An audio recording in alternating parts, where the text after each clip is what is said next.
ये चीज जो है, ये अभी जो मैं कराने जा रहा हूं, आप किसी भी संस्थान से जुड़े हों, जो आपके मित्र दोस्त या कोई भी ऐसा व्यक्ति जो संस्थान से जुड़ा हो, किसी भी संस्थान से और भी किसी प्लेटफॉर्म से, यह चीज अभी तक किसी ने नहीं कराई है।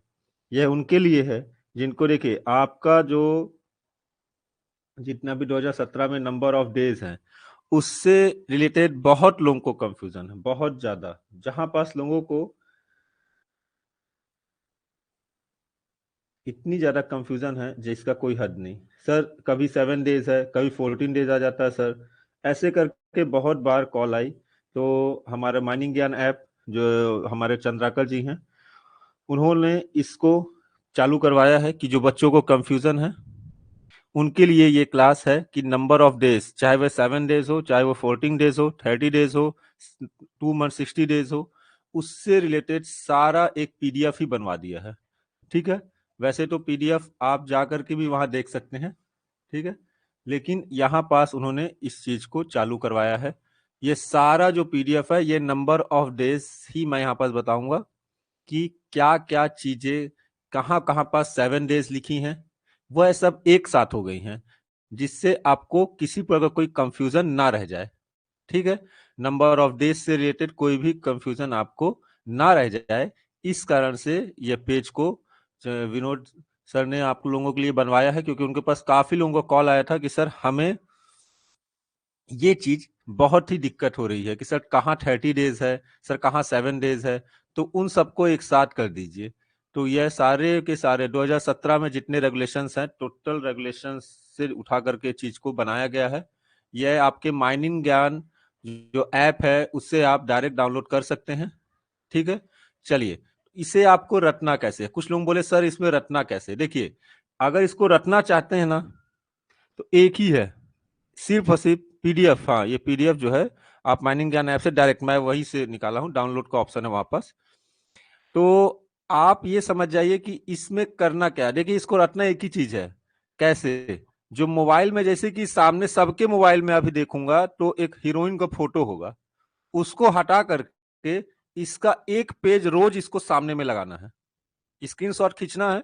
स्क्रीनशॉट खींचने के बाद वो हीरोइन का फोटो हटा करके इसका लगा लेना है, बस। इतना अगर कर लिए तो नंबर ऑफ डेज में किसी को भी दिक्कत नहीं होगा। क्या करना है?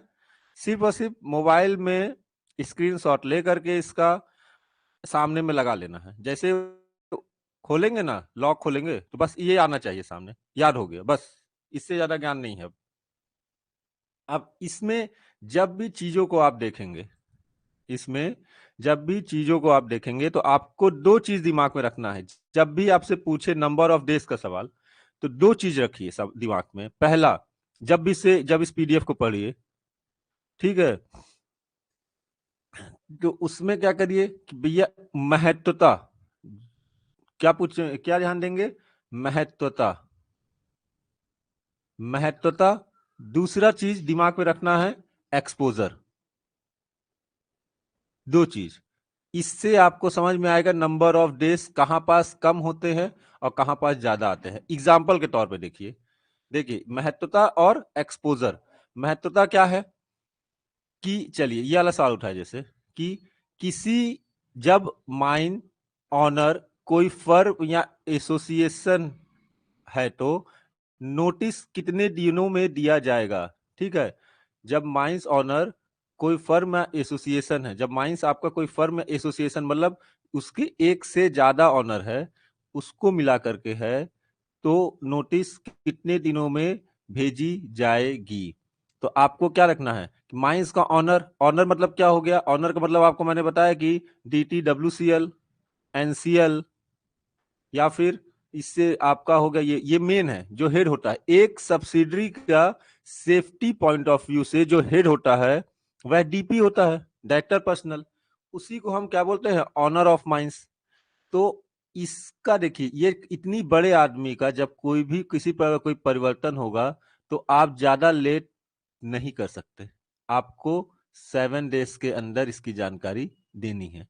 तो आप बोले सर 3 दिन के अंदर क्यों नहीं? तो क्योंकि भैया उस सबका लेटर एक जाएगा, दूसरा आएगा, तो उसका आदान प्रदान होते होते 2-3 दिन तो ऐसे ही निकल जाते हैं, क्योंकि एक चार्ज देगा, हैंडओवर करेगा उसे, ठीक है ना, एक लेगा और एक देगा।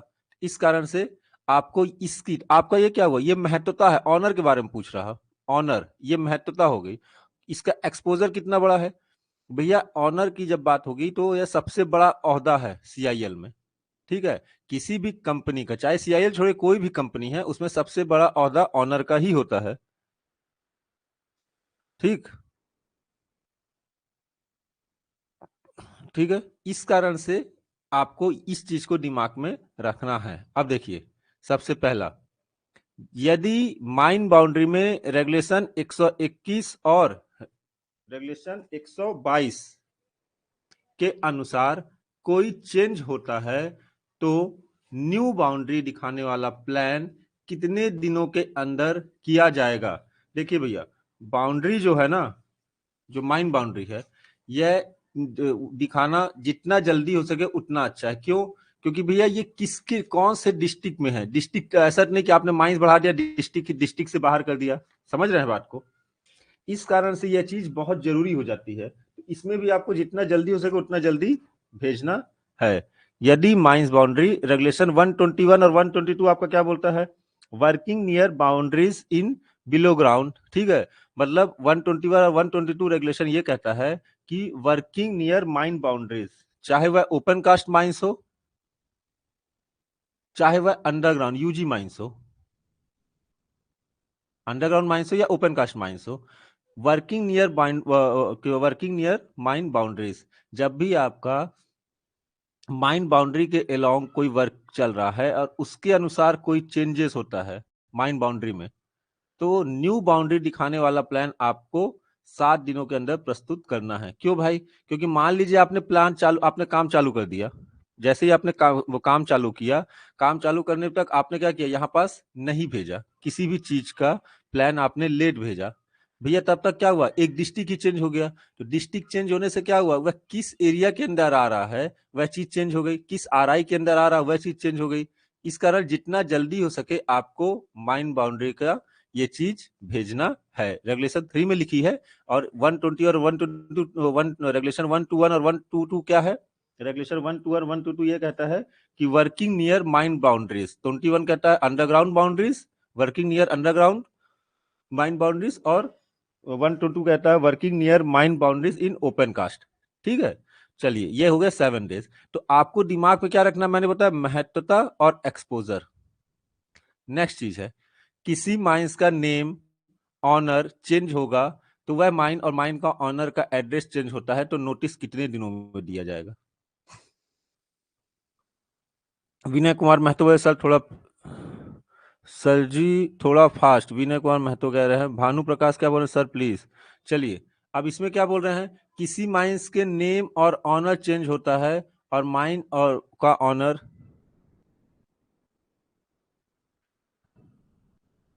ठीक है, माइन ऑनर का एड्रेस चेंज होता है, तो नोटिस कितने दिनों में दिया जाएगा।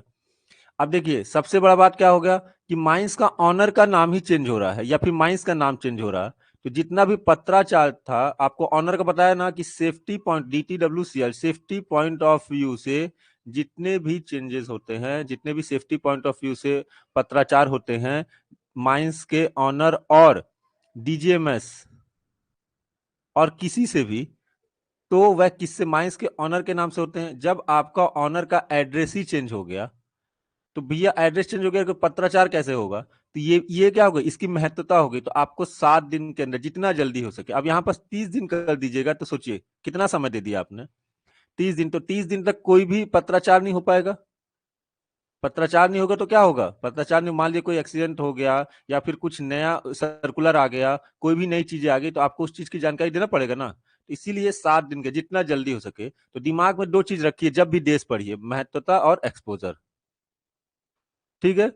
ऐप में है सारी चीजें, आप इसको उठा सकते हैं। यह मैं सिर्फ विनोद सर ने उन लोगों के लिए बनवाया है जिन्हें इन चीज में कंफ्यूजन था। जब माइन ऑनर कोई फर्म और एसोसिएशन हो, तो नोटिस कितने दिनों में जाएगा, ठीक है, 7 दिन के अंदर।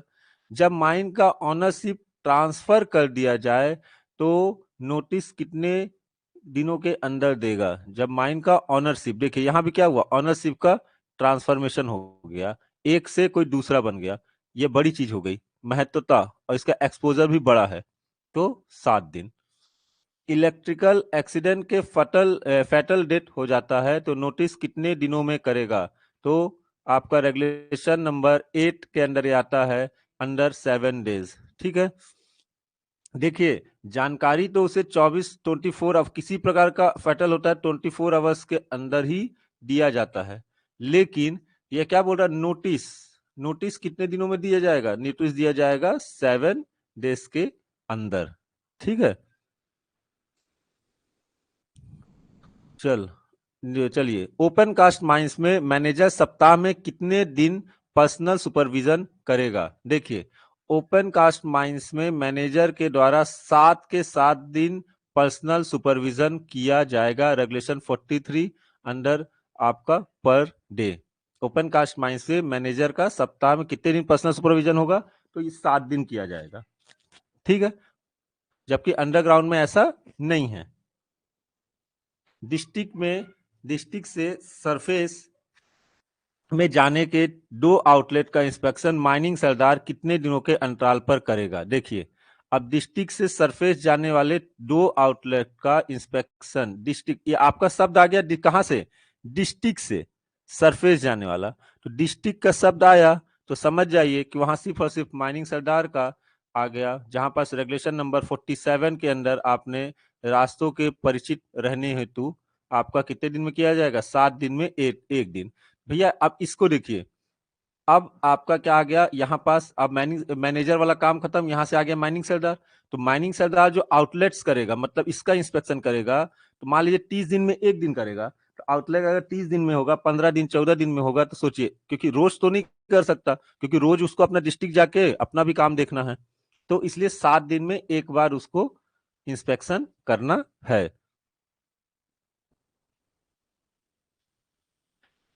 Every 7 days every shaft, incline और आउटलेट्स का इंस्पेक्शन कितने दिनों में किया जाता है? जितने भी शाफ्ट हैं, इंक्लाइन हैं या आउटलेट्स हैं, उसका इंस्पेक्शन यहीं पास हम देख चुके हैं कि मैनिंग सेल द्वारा 7 डेज में किया जाएगा, और जनरल इंस्पेक्शन आपका होगा 7 डेज, रेगुलेशन नंबर 75। हर मैकेनाइज्ड आउटलेट्स इंस्पेक्ट मिनिमम कितने दिनों में किया जाएगा? ठीक है, मैकेनाइज्ड आउटलेट्स मतलब मान लीजिए कोई मैकेनिकल वे पे, जैसे कि आपका साफ सिंकिंग है, ठीक है, तो आप कितने दिन में करेंगे? 7 डेज में। 7 डेज में एक बार आपके द्वारा जनरल इंस्पेक्शन किया जाएगा। प्रत्येक साफ में मिनिमम 7 डेज में किसका टेस्ट होता है? देखिए, आपका प्रत्येक साफ में, जैसे आपकी डोली है, ये आपका मैकेनाइज्ड मतलब किससे है? आप इंक्लाइन में पैदल जाते हैं, तो उसका इंस्पेक्शन भी 7 डेज में हो रहा है। देखिए, साफ्ट आप जितना भी देखेंगे, जितना भी आपका आउटलेट्स है, ठीक है, आउटलेट्स का इंस्पेक्शन कितने दिन में हो रहा है? 7 डेज में, चाहे वो इंक्लाइन हो और चाहे वो मैकेनाइज्ड आउटलेट्स हो, मतलब कि साफ्ट हो। ठीक है, तो सबके सबका आउटलेट्स का कितने दिनों में हो रहा है? 7 डेज। तो ये कॉमन हो गया कि आउटलेट्स का इंस्पेक्शन भैया हमारे यहाँ 7 डेज में होगा, खत्म कहानी। प्रत्येक साफ में मिनिमम 7 डेज में किसका टेस्ट होगा? किसका टेस्ट होता है भैया? दो सबसे किस किस चीज का होता है कि आपका ऑटोमेटिक कंट्रीवेंस और ब्रेक टेस्ट करेंगे, मतलब डोली को एक एक करके, जो दो डोली होता है, तो डोली को एक एक करके टॉप मोस्ट लैंडिंग के लास्ट कंट्रोल पॉइंट के से ऊपर उठा करके, लास्ट कंट्रोल पॉइंट मतलब सबसे डाउन पे रखा हुआ है, ठीक है, और उसे हल्का सा ऊपर उठा करके, ठीक है, ऑटोमेटिक कंट्रीवेंस का क्या करेंगे? उसे ऊपर उठा करके छोड़ दिया जाएगा फ्रीली, और जब उसका कितना होता है, जितने में 2 मीटर पर सेकंड के स्पीड से ज्यादा जैसे ही वह आगे बढ़ेगा, तो ऑटोमेटिक कंट्रीवेंस अपने आप उसे रोक देगा। और इसके साथ ही आपको क्या करना है? ब्रेक का टेस्ट करेंगे।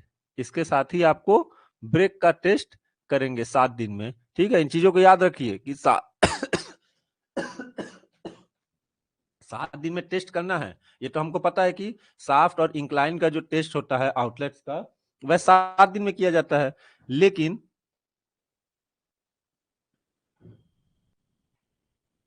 चेतन मुनगा कह रहे सर इसे मिक्स क्यों बनाए हैं? बेटा अब देखो, या बनाए हैं, इतनी इतनी बड़ी बात है, आप ये सोचिए, बना है, बड़ी मुश्किल में, बड़ा टाइपिंग में टाइम लगता है जी। चलिए, इसको ओवर वाइंडिंग टेस्ट भी कहते हैं जी, बिल्कुल।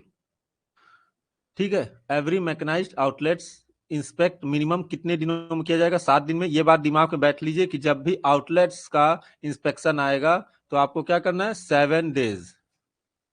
ठीक है, और मिनिमम शाफ्ट के प्रत्येक 7 दिन में आप किसका टेस्ट किया जाएगा? 2 चीज का, कंट्रीवेंस, ऑटोमेटिक कंट्रीवेंस और ब्रेक का टेस्ट करेंगे। नेक्स्ट देखिए, सिंकिंग शाफ्ट में यूज सेफ्टी हुक कितने दिनों में की जाएगी? अब देखिए वहां पास ये सब कॉमन कर लीजिए, कितने दिन में?